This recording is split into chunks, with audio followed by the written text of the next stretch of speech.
With the new decade fast approaching, Jump would celebrate its 10th anniversary in 1978, continuing to add new manga to its already strong roster. A few more powerhouses would join Ringni Kakero and Kochikame before the decade would end, and that's what we're here to talk about today. So without further delay, let's look at Shonen Jump in the years 1978 and 1979.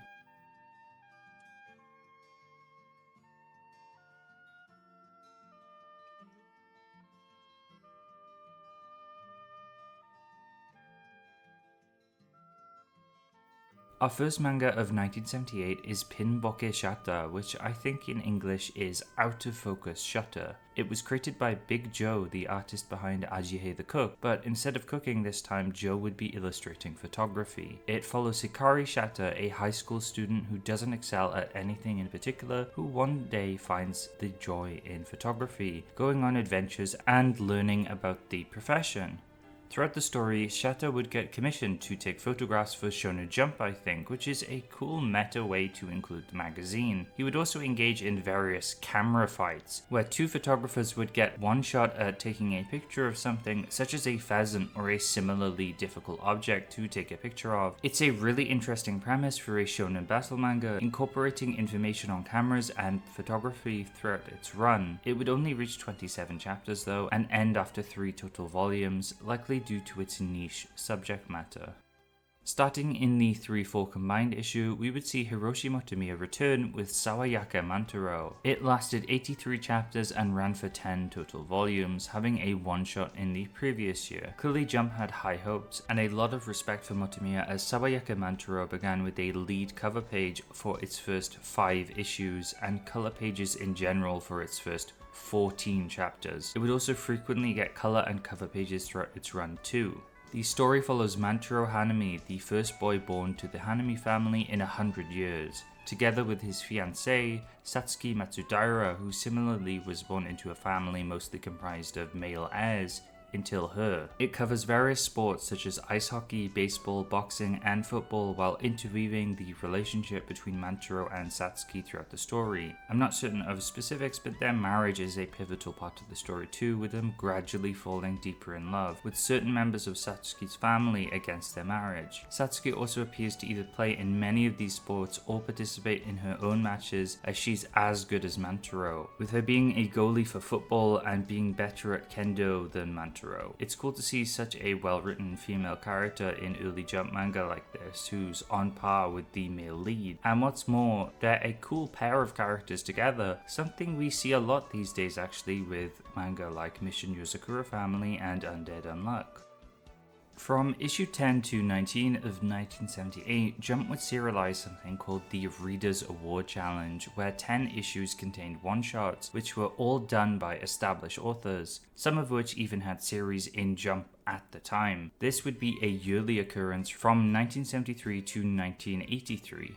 Readers would vote for 10 authors through a survey to write a 45-page one-shot. The winner of this challenge would get to go on an overseas trip with a fan who wrote the best review of one of these one-shots, which is kind of sweet, and I'd love to see this come back so more mangaka could have some rest. During this event, issue 17 would feature something called the Professional Baseball Player Directory, which continues to show that baseball was still widely popular at the time. We would even see the same happen in 1979 too. Honestly, at this point I might just make an entire video covering Jump's history with baseball. Keisatsuinu Monogatari, or Police Dog Story, was a 48-chapter, 5-volume series by Kosuke Mitsuki and Saburo Ishikawa about police dogs. It followed Shigeo Amano, a boy who I assume has a father who works with the police. Somehow he gets involved with looking after a police dog and he grows up with it.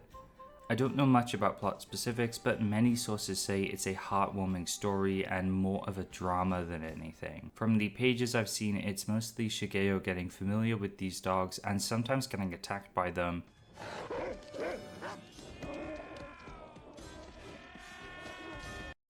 Kaitei Poseidon, or Monster Ship Poseidon, was created by Takeshi Masutani, lasting 9 issues and 2 volumes in total. Despite being short, it seems to have been well documented and praised.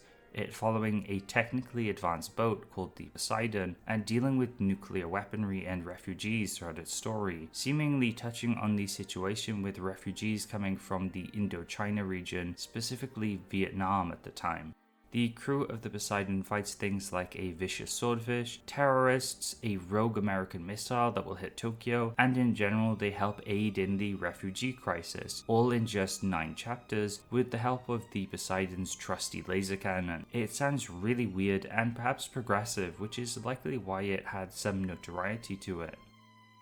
We would then reach the 10th anniversary with the magazine in issue 32, it having a very minimal cover but containing a few special things to note. Firstly, the serialization of a new manga called Rock and Roll Baseball by Masamichi Takeshi. It would only last 11 chapters and didn't see an official volume release. Weirder still, it merged baseball elements with American rock and roll, the main cast wearing Elvis-themed baseball uniforms, perhaps because that's what the author liked, or maybe as an homage to Elvis as he died the year prior. Either way, it's a really weird way to celebrate your Japanese manga magazine, although the baseball elements are very fitting for Jump. We wouldn't just get Rock and Roll Baseball though, as we would get 4 one-shots as part of the Jump Gag Festival, as well as a Gravure Idol feature, something Jump never did much of. An interesting way to celebrate a decade of serialization, and the celebrations wouldn't stop there, as in the following issue we would get the 500th overall issue of Jump, featuring an old friend on the cover, the Gutsy Frog.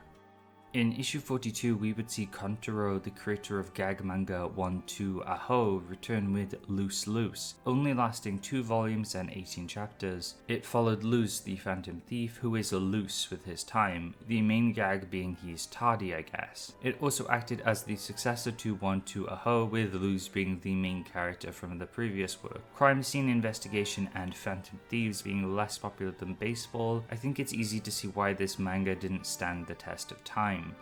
In the next issue, we would see the beginning of another short-lived manga called Watari Kyoshi, or Wandering Teacher, created by Yoshinori Takayama and Kenshi Kotan. It lasted 12 chapters and followed Akutaro, a migratory teacher, labeled as hot-blooded and violent. He drifts from school to school, trying to help students, but always gets in trouble. It sounds similar to something like Great Teacher Onizuka or Rookies. In the story, Aku would go to teach at Daikyo Academy, attempting to win the students over and help rebuild the rundown school, fighting off threats like the Yakuza. It penned itself as a serious drama with a darker tone, with some people thinking it would be a better fit in a different, more young adult-orientated magazine rather than Jump. So far, 1978 hadn't had a massive hit yet, but that would change in issue 45 with the beginning of Buchi Terusawa's Cobra. Spanning 156 chapters and 18 volumes, it would eventually become a very well-known and influential sci-fi series, spanning multiple anime, films, games, and spin-off manga. Originally, Buchi Terusawa studied under Osamu Tezuka and looked up to him a lot. He then moved on to create many shoujo short story manga, but either found little success or wasn't fulfilled drawing them, and thus Cobra would be born. Cobra is a badass space adventurer who is constantly being hunted down by various vicious pirates throughout the galaxy. A very roguish type of character you could maybe compare to Han Solo from Star Wars, something Terusawa might have taken influence from as it came out the previous year. Cobra is said to combine elements of spaghetti westerns and samurai films, as well as a whole lot of other things, but it is without a doubt a space western, one of my favourite subgenres of media. Other than Star Wars, Buchi Terusawa has gone on record to say he's been influenced by many things, including a lot of western comics, James Bond, Star Trek, and even Disney films, all of which I can see as bits of them are seen throughout Cobra in some way. In turn though, Cobra has inspired a lot of other things itself, leaving a great legacy, inspiring works like City Hunter, Cowboy Bebop, Space Dandy, as well as Guts' Hand from Berserk, and the character of Dante from Devil May Cry.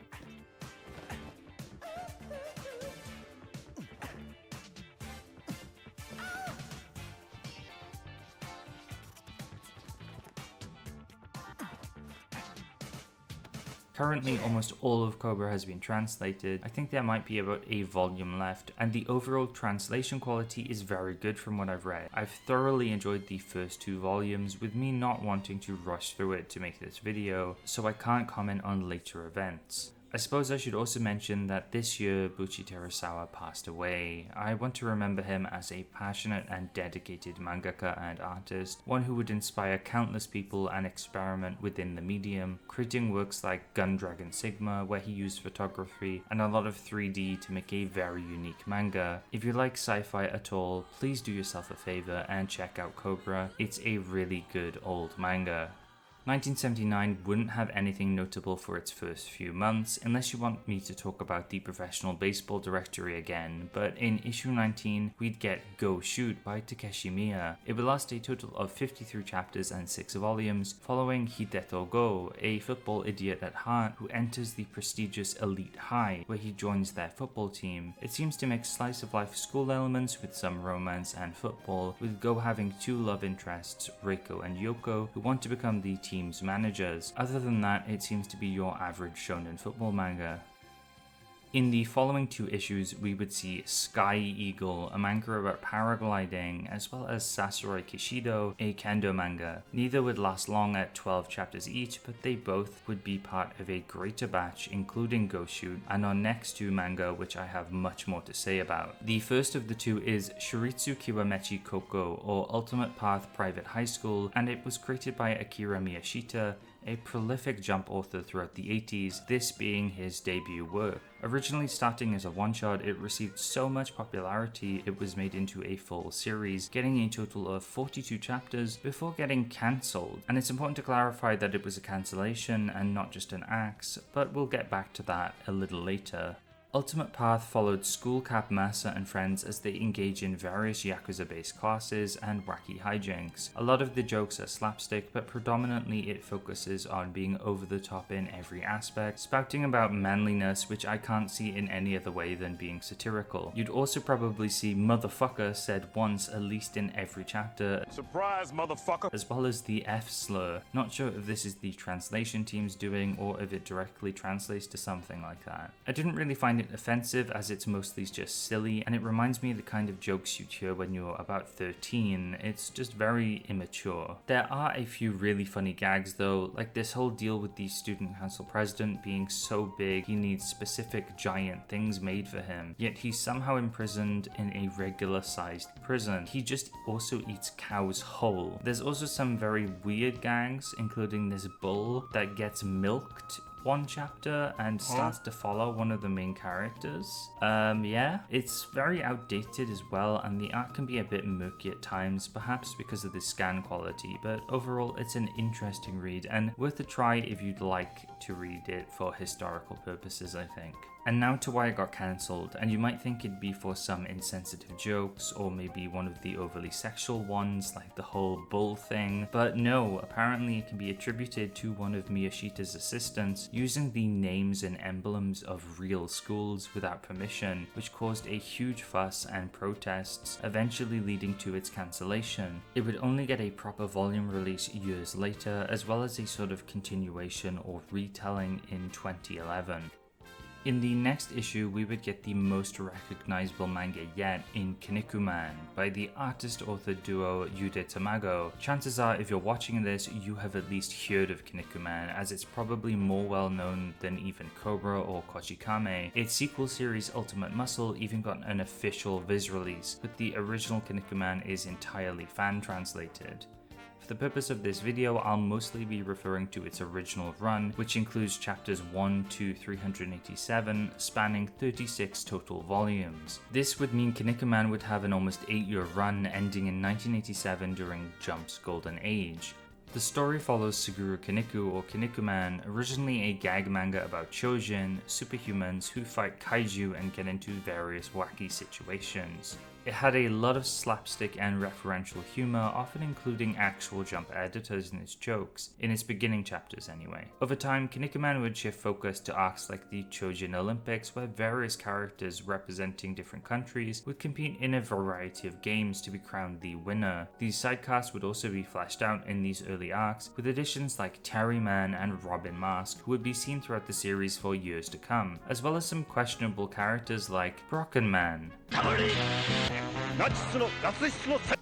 It was a different time back then. Gradually, the Chojin Olympics would turn into straight up wrestling, with the main formula of an arc being a new group of strong Chojin or devil Chojin appear, old enemies turn ally, Kinnikuman and friends have some crazy fights, and ultimately Kinnikuman wins. Usually anyway. Elements of Kinnikuman help popularize certain shonen tropes, like enemies turning into friends, tournament arcs, and also power levels. Kinnikuman might be one of the first shonen manga to use these. I enjoyed what I read of Kinnikuman, although it is dated in some aspects, especially with its jokes in the first few volumes being almost nonsensical to me as someone who didn't grow up in Japan during the late 70s. Some of the art and designs are also very hit and miss. That might be due to most of the characters being fan designs that Yude manga would then go on to use themselves, which is an interesting way to involve fans and design characters, but does lead to some looking quite iffy, especially the aforementioned Brocken Man, Curry Cook as well, and this toilet guy. He literally beats people by flushing them into himself. Based on that, I think you can tell a lot about Kinnikuman and its sense of humor.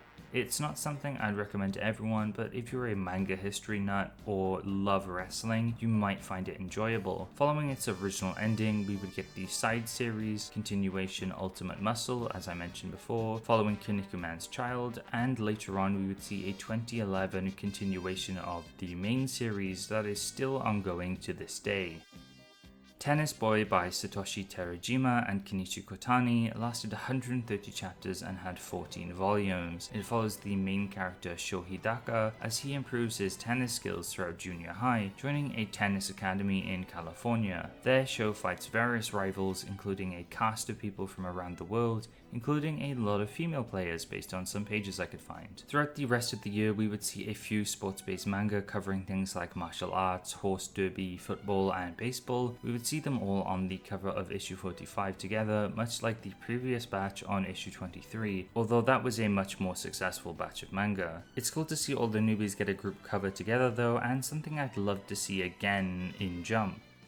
Despite all those manga being flops though, one stood out to me, that being Rajikon Senso or Remote Control War by James Takaki and Yoshikazu Kawajima, lasting 20 chapters. It seemed to be a battle manga focusing on remote control vehicles like helicopters and planes, which sounds like a really fun concept, and I'd love to see this done again. Maybe a miniature mecha battle manga in the style of something like Gundam Build Fighters. Sadly, I can't find much else on this manga as it didn't even seem to get a proper volume release. We would then end the decade with Hiroshi Motomiya's Manen Yuki no Mieru-ie, the house with the view of perpetual snow. It wouldn't last long however, only going on for 22 chapters and 2 volumes, maybe by design though, as it seems to be a slower paced, shorter style of story. It follows the Yamakawa family who live deep in the mountains of Hokkaido, with the eldest son Daichi Yamakawa being our main character, a third-year junior high student who excels in sports and took first place in his prefectural mock exams. Instead of going into higher education though, Daichi opts to stay with his family instead to help them out as the eldest son. Ultimately, it's a family drama set in the far north of Hokkaido, leveraging the inhospitable climate to show the hardships the Yamakawas would face. This is one I'd love to read as I think Motomiya is great at drawing out the humanity of people in his works, and I think it's a fitting way to end this first era in our History of Shonen Jump series, as Motomiya has been a shining star throughout this entire series of videos.